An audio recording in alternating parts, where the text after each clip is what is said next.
There's nothing quite like a glass of fresh lemonade on a hot day.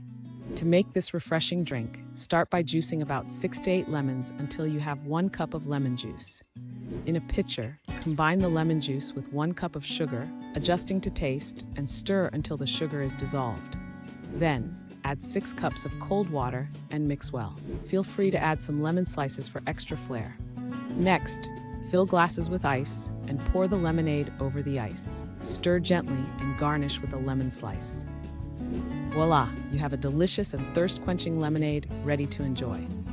This quick recipe is perfect for barbecues, picnics, or just relaxing on a sunny day. Cheers to simple pleasures. Enjoy the zesty goodness of homemade lemonade on those warm, sunny days. It's a delightful treat that's easy to make and even easier to savor. So grab those lemons and get ready to quench your thirst with this simple and delicious recipe. Sit back and relax with this easy-to-make lemonade. A perfect companion for those sunny days when you need a quick and refreshing drink.